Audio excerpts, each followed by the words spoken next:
Bueno, ¿qué onda, perracos? ¿Cómo están? Espero que se encuentren bien. Yo estoy excelente.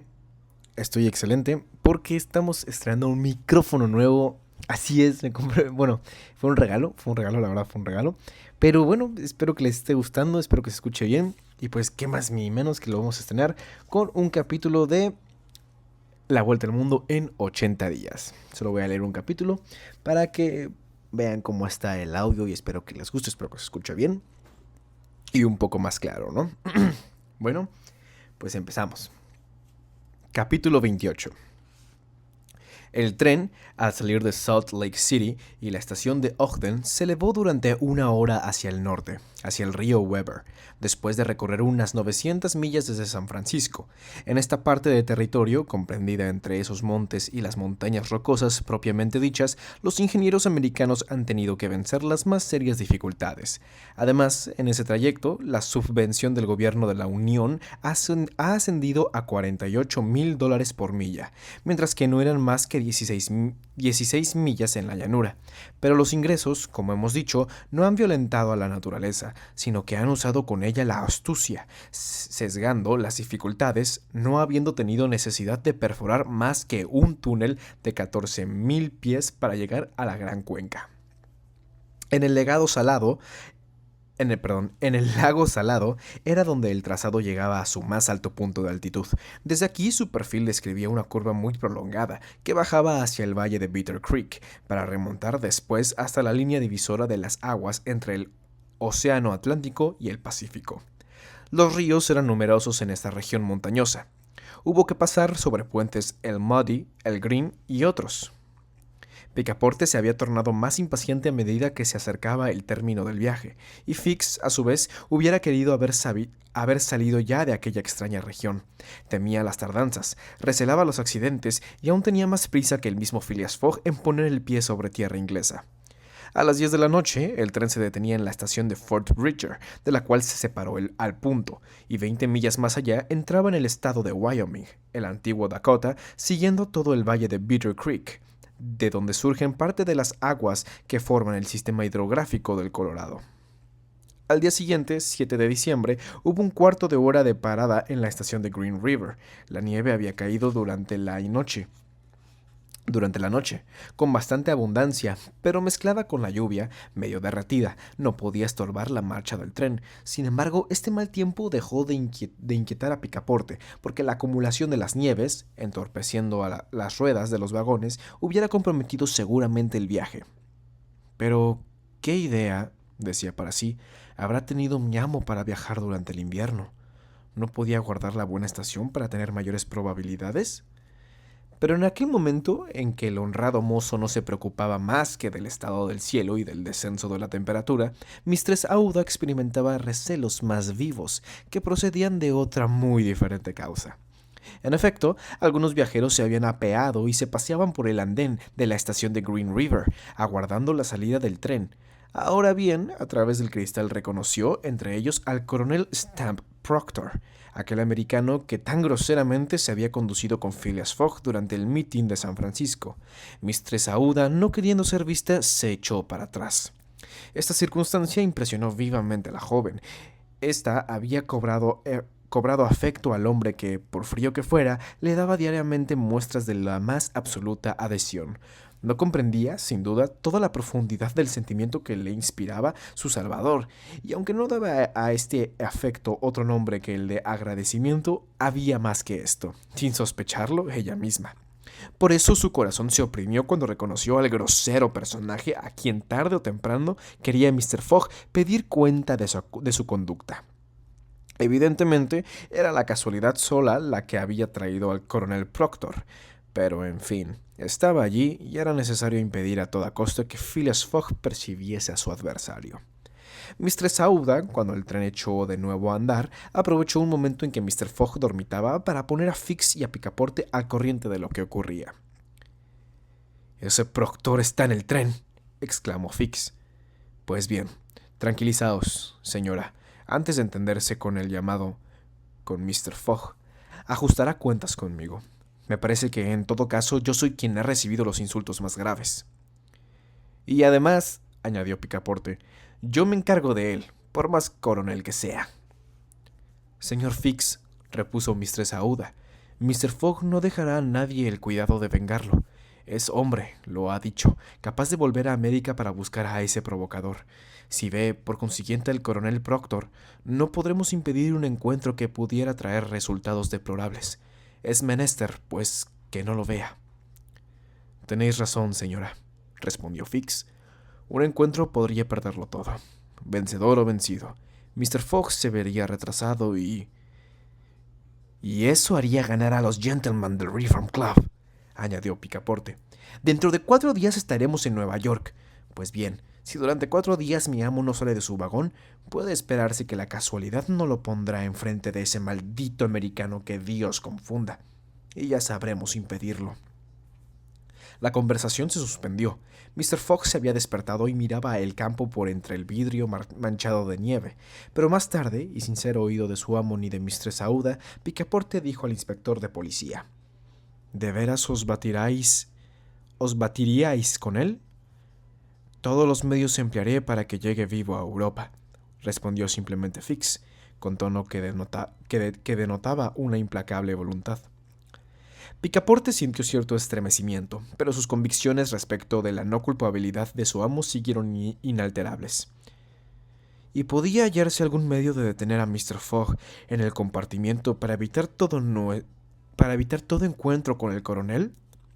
No podía ser esto difícil, contando con el genio calmoso del gentleman. En todo caso, el inspector de policía creyó haber dado con el medio, porque a los pocos instantes decía a Phileas Fogg: «Largas y lentas estas horas que se pasan así en el ferrocarril». «En efecto», dijo el gentleman, «pero van pasando». «A bordo de los buques», repuso el inspector, «teníais costumbre de jugar vuestra partida de whist». «Sí, pero aquí sería difícil. No hay naipes ni jugadores». «Oh, en cuanto a los naipes, ya los hallaremos, porque se venden en todos los vagones americanos. En cuanto a compañeros de juego, si por casualidad la señora...». «Ciertamente, caballero», respondió con viveza Aouda, «se jugará al whist. Eso forma parte de la educación inglesa». «Y yo», repuso Fix, «tengo alguna pretensión de jugarlo bien. Por consiguiente, haremos la partida a 3». «Como gustéis», repuso Mr. Fogg, gozoso de dedicarse a su juego favorito aún en ferrocarril. Picaporte fue en busca del steward y volvió luego con 2 barajas, fichas, tantos y una tablilla forrada de paño. No faltaba nada. El juego comenzó. Mistress Aouda jugaba bastante bien, incluso recibió algunos cumplidos del severo Phileas Fogg. En cuanto al inspector, era de primera fuerza y capaz de luchar con el gentleman. «Ahora», dijo entre sí Picaporte, «ya es nuestro y no se moverá». A las 11 de la mañana, el tren llegó a la línea divisora de las aguas de ambos océanos. Aquel paraje, llamado Bridger Pass, se hallaba a 7.524 pies ingleses sobre el nivel del mar, y era uno de los puntos más altos del trazado férreo a través de las montañas rocosas. Después de haber recorrido unas 200 millas, los viajeros se hallaron por fin en una de esas extensas llanuras que llegan hasta el Atlántico y que tan propicias son para el establecimiento de ferrocarriles. Sobre la vertiente de la cuenca atlántica se desarrollaban ya los primeros ríos, afluentes o subafluentes del North Platte. Todo el horizonte del norte y del este estaba cubierto por una inmensa cortina semicircular que forma la porción septentrional de las montañas rocosas, dominada por el pico del Laramie. Entre esa curvatura y la línea férrea se extendían vastas llanuras, abundantemente regadas. A la derecha de la vía aparecían las primeras rampas de la masa montañosa que se redondea al sur hasta el nacimiento de Arkansas, uno de los grandes tributarios de Missouri. A las 12:30 los viajeros divisaron el fuerte Halleck, que domina aquella comarca. Con algunas horas más, el trayecto de las montañas rocosas quedaría hecho y, por consiguiente, podía esperarse que ningún incidente perturbaría el paso del tren por tan áspera región. Ya no nevaba y el frío era seco. A lo lejos, unas aves grandes, espantadas por la locomotora. Ninguna fiera, ni oso, ni lobo aparecía en la llanura. Era el desierto con su inmensa desnudez. Después de un almuerzo bastante confortable, servido en el mismo vagón, Mr. Fogg y sus compañeros acababan de tomar los naipes de nuevo, cuando se oyeron violentos silbidos. El tren se paró. Picaporte se asomó a la portazuela y no vio nada, ni había estación alguna. Mistress Aouda y Fix pudieron temer por un momento que Mr. Fogg bajase a la vía, pero el gentleman se contentó con decir a su criado: «Id a ver lo que es eso». Picaporte salió, y unos 40 viajeros habían dejado ya sus puestos, entre ellos el coronel Stamp Proctor. El tren se había parado ante una señal roja y el maquinista y el fogonero altercaban vivamente con una guardavía que había sido enviado al encuentro del convoy por el jefe de Medicine Bow, la estación inmediata. Tomaban parte de la discusión algunos viajeros que se habían acercado y, entre otros, el referido coronel Proctor, con altaneras palabras e imperiosos ademanes. Picaporte oyó decir al guardavía: «No, no hay medio de pasar. El puente de Medicine Bow no está en condiciones y no aguantaría el peso del tren». El puente de que se trataba era colgante y cruzaba sobre el torrente, a 1 milla del sitio donde se había parado el tren. Según el guardavía, muchos alambres estaban rotos y el puente amenazaba ruina, siendo imposible arriesgarse y pasarlo. El guardavía no exageraba al afirmarlo y es preciso tener en cuenta que, con los hábitos de los americanos, cuando son ellos prudentes, sería locura no serlo. Picaporte, que no se atrevía a contárselo a su amo, estaba oyendo lo que decían, quieto como una estatua y apretando los dientes. «Me parece», exclamó el coronel Proctor, «que no vamos a estar aquí criando raíces en la nieve».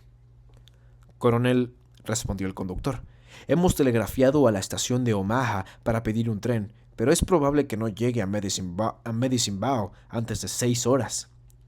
«¿6 horas?», dijo Picaporte. «Sin duda.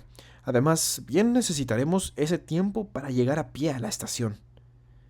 «Pero si no está más que a 1 milla», dijo un viajero. «¿Y ese frío no puede pasarse en barca?».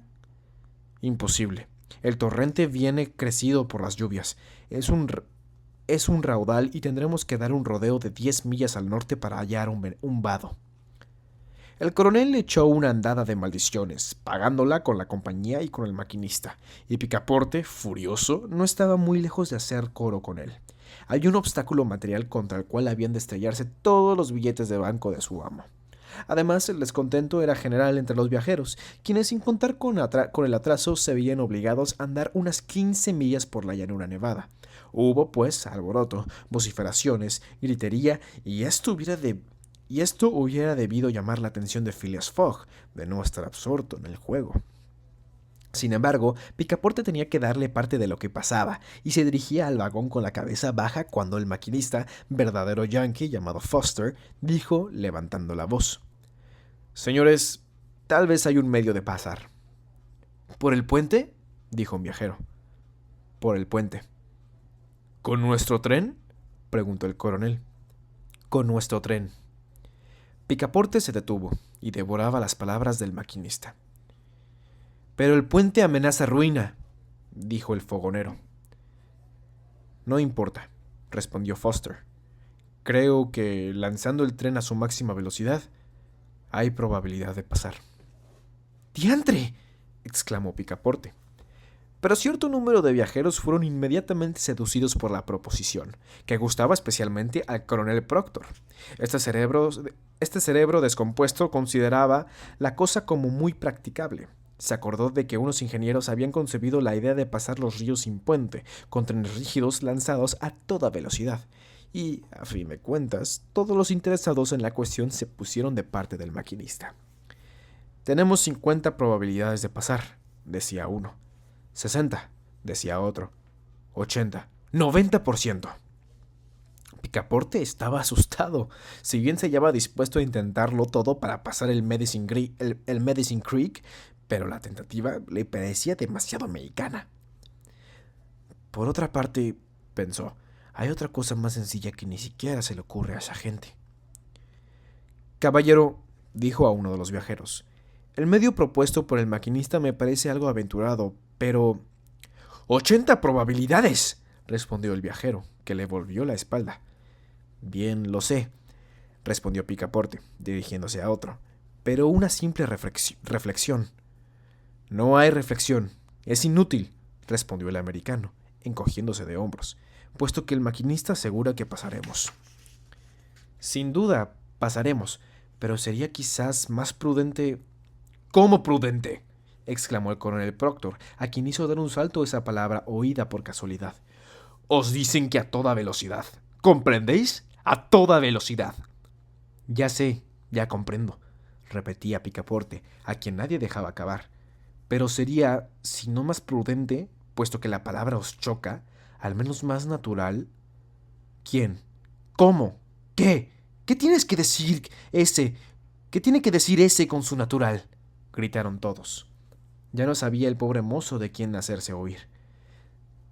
¿Tenéis acaso miedo?, le preguntó el coronel Proctor. ¿Yo miedo?, exclamó Picaporte. Pues bien, yo les enseñaré a que un francés puede ser tan americano como ellos. ¡Al tren! ¡Al tren!, gritaba el maquinista. Sí, al tren, repetía Picaporte. Al tren, y al instante. Pero nadie me impedirá pensar que hubiera sido más natural pasar primero el puente a pie y luego el tren. Nadie oyó tan cuerda reflexión, ni nadie hubiera querido reconocer su conveniencia. Los viajeros volvieron a los coches. Picaporte ocupó su asiento sin decir nada de lo ocurrido. Los jugadores estaban absortos en su whist. La locomotora silbó vigorosamente. El maquinista, invirtiendo el vapor, trajo el tren para atrás durante cerca de 1 milla, retrocediendo como un saltarín que va a tomar impulso. Después de otro silbido, comenzó la marcha hacia adelante, se fue acelerando y muy luego la velocidad fue espantosa. No se oía la repercusión de los relinchos de la locomotora, sino una aspiración seguida. Los pistones daban 20 golpes por segundo. Los ejes humeaban entre las cajas de grasa. Se sentía, por decirlo así, que el tren entero, marchando con una rapidez de 100 millas por hora, no gravitaba ya sobre los rieles. La velocidad destruía la pesantez. Y pasaron como un relámpago. Nadie vio el puente. El tren saltó, por decirlo así, de una orilla a otra, y el maquinista no pudo detener su máquina desbocada, sino a 5 millas más allá de la estación. Pero apenas había pasado el tren, cuando el puente, definitivamente arruinado, se desplomaba con estrépito sobre el Medicine Bow. Y bueno, ese fue el capítulo 28. Ya cada vez nos quedan menos capítulos. Nos quedan 9 capítulos para terminar esta gran obra. Un poco más de 40 páginas, 50 páginas yo creo. Pues espero que les haya gustado. Espero que les haya encantado este nuevo micrófono que estamos probando. Tal vez tengo que acercarme más, tal vez tengo que acercarme menos, no lo sé. Pero espero que les haya gustado, espero que les haya convencido. Y bueno, nos estaremos viendo en el próximo video de La Vuelta al Mundo en 80 días. Los quiero mucho, los amo, ámense y amen a los demás. Ay, perdón, erupté. Nos vemos.